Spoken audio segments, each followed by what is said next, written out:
Welcome to the Lead Management Mastermind Show, the only podcast where you'll learn about lead management best practices from the top lead management and sales marketing executives in the industry. Hear about the optimization, strategy, and techniques that have made each of our guests the best of the best in the lead management domain.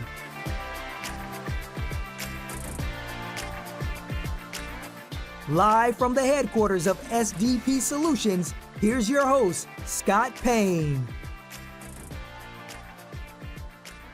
Hey guys, Scott Payne with SDP Solutions here at Lead Generation World, Denver, Colorado. I'm here with the man himself, Michael Ferree. What up? Michael Ferree is the president, founder, CEO of Lead Generation World, this conference, great conference that we're at here in Denver. Mike's been an awesome show. So excited to be a part of this, and glad you can join us here on the podcast. Why don't you introduce yourself? Yeah, thanks. And let me tell you, the CEO title is massive. I mean, we have a whole two employees, and that's including myself. That's right. Yeah, that's so right. it's CEO quite. I have one employee. Well, I have two now. So I'm a CEO. Yeah. So I don't know if that's the right title, but we're doing something. Yeah. Creating events, and it's been a great last 2 days. Yeah, awesome. So tell us a little bit about yourself, because you started this conference, and why did you do it, and so what's the history there? Oh man, there's sort of a long history, but I can definitely pare it down. Being from my entrance into the lead gen ecosystem was from the buy side as a lead buyer, and really coming in with no experience and getting thrown into a situation where I was buying hundreds of leads a day for 100 plus LOs. And quickly realizing that it wasn't just as easy as meeting people, vendors, and paying for leads and closing them. Right. It was a whole lot more. And you find out after you spend tens of thousands of dollars that there's companies out there that don't work well. This is 10, 15 years ago.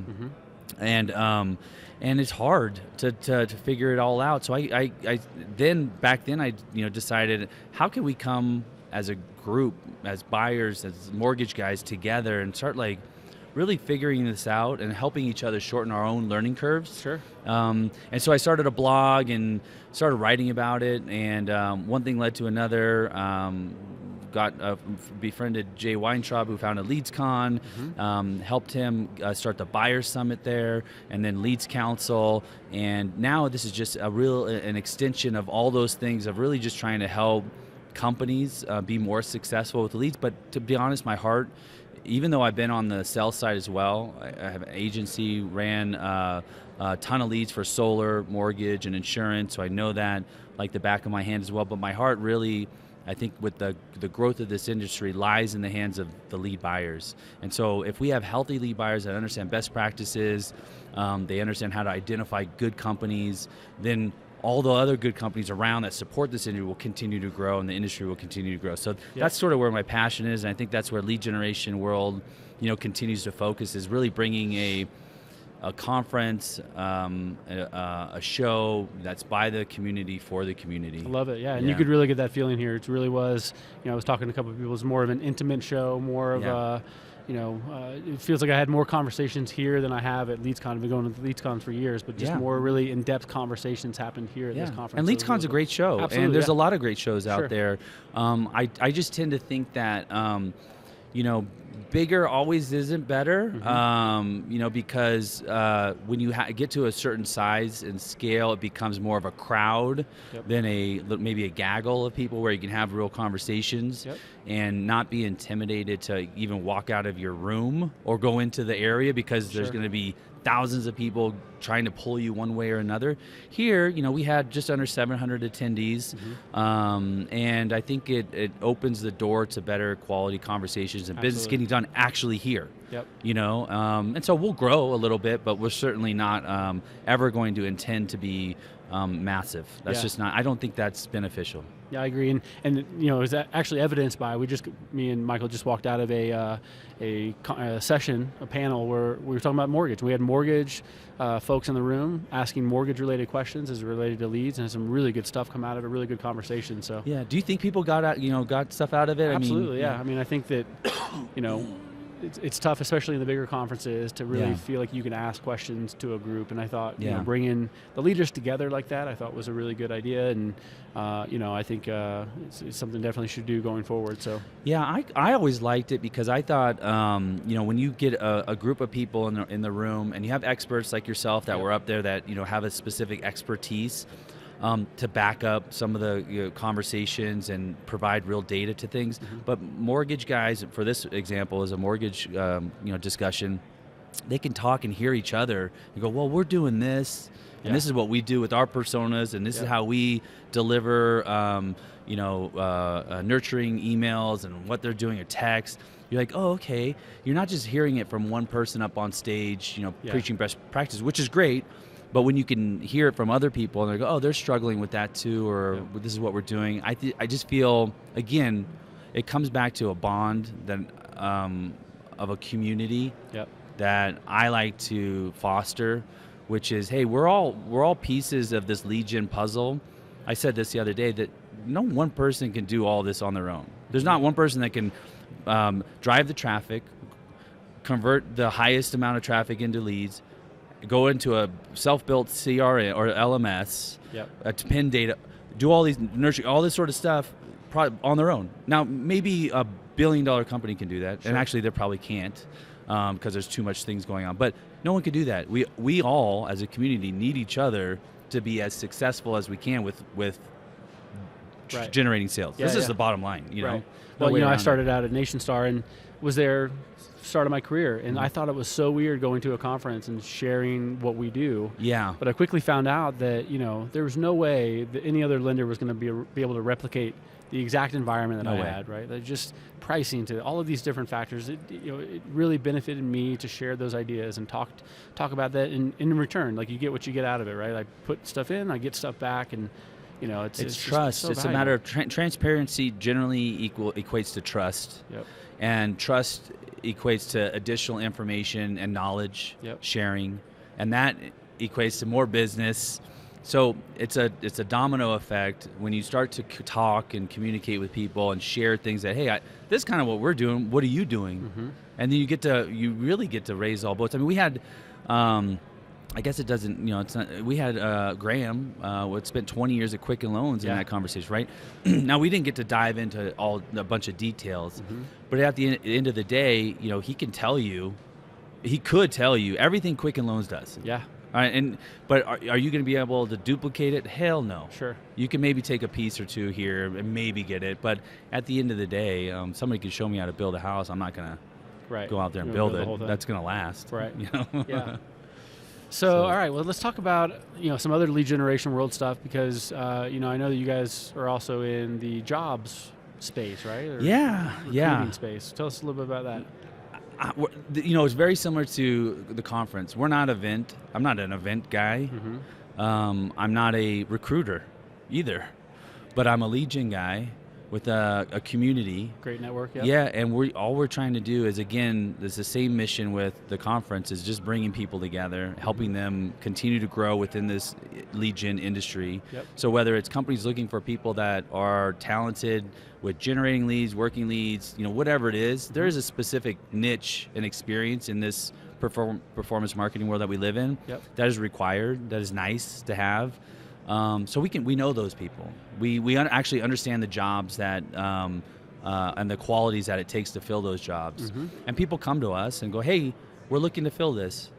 And then we know, and we put them in touch, and vice versa. We know the guys that come and they have those expertise and they go, hey, I'm, just so you know, I'm open to other opportunities. So it's just a natural progression for us to go, okay, we're going to do this work. We're not going to charge a whole boatload of money. I think main recruiters usually charge anywhere between 17 and 20%. We charge 10%, of the annual salary, something very low. But we want to help companies grow, and if that means putting the right people in the right jobs and vice versa, that's what we're going to continue to do. It makes sense to us. Love it. Yeah. It's a great idea. Really good idea. All right, so let's talk about next year. So, we're wrapping up this event. It's Tuesday afternoon, wrapping up the event this afternoon, this evening. What's planned for next year? It's already announced, and actually not even next year. It's coming up with the other event in London, right? We got London, which is kind of wild too. I mean, but London, London is a marketplace that is a few years behind us. It's actually a lot more years behind us when it comes to trust and transparency between the exchanges of leads and that sort of thing. Probably very much like it was 10 years ago here, and so it's just perfect for us to come and help facilitate, again, building this community of trust, bringing buyers and sellers together, talking about best practices, pulling back the curtains on things and going, this is how things work, bringing hopefully guys like you to bring best practices around lead management that work here, that they're not doing there, and they should be doing there. So London's we get actually more positive response, meaning more people raising their hand, going, yes, I definitely want to be there in the UK than we did for Denver. This amazing. event. Yeah, but I think it's just because there's a need, for it, and so just behind, we're excited. We're excited about that. Well, that means so it's a good timing because it's January. You probably can take some time to book your travel and do all those things. So the listeners out there that want to go to London and be part of a conference, I can't wait. I'm going regardless. So whether or not you have me to come present, I want you to. I'm really actually, to be quite frank, I do want you to speak because all that information would be below their minds. Yeah. About what we're doing and what people are doing here with leads and distribution and how they're being efficient would, based on my conversation, would blow their minds. Yeah, I can't wait to be part of it. It's going to be really good. Yeah. Really good. Yeah. So then after that, then we have this conference. It's going to repeat again. Looks like date's already announced for next year. Yeah, well, we put dates up on a banner out here, but I think we're going to keep it on MLK Day. Okay. Because, I was initially sort of concerned about the holiday. Yeah. But it actually was a benefit because a lot of people came to me like, we got so much done. You know why? We didn't have all these emails coming in. Exactly right. Same thing for me. Yeah. We didn't have everyone was kind of closed, and we were able to come here and focus on all this stuff and everything that was going on. So I think we're going to keep it on MLK Day. Great. So all you other shows, don't book it around there. Yeah, got it. You hear that out there? All the other conferences? Yeah. I tell you, it's hard. You see all these. If there's a conference a week, probably in our industry, and it's sad to see when some conferences get overlapped with others, and the effort that goes in, whatever it might be, speakers, and it's tough. So, hopefully that doesn't happen for other shows, and hopefully it doesn't happen to us. Yeah. But. All right, well, so let's end with this. So, I've asked all the guests here about kind of their favorite success story as it relates to lead management in general. So you've been a lead buyer, you've put on this conference, and I'm sure, there's some stuff too, right? Because you're cultivating leads as it relates to getting people to sign up for the conference, right? So you're doing it in a different way now. What's your most favorite success story you have as it relates to lead management success with an initiative or something that you've done? Okay, two things, I think. One, and I think this is fairly simple, especially because it's been a little while from a lead management standpoint. But one of the early things that we realized was that not all days are good to buy leads, frankly, based on what our sales teams were expecting. For example, we crushed it on Saturdays and Sundays and didn't do that great on Mondays. Yeah. So, one of the things was having people come in on Saturdays and Sundays. If you want to make money as a loan officer, get your butt in there. Maybe come in late Monday.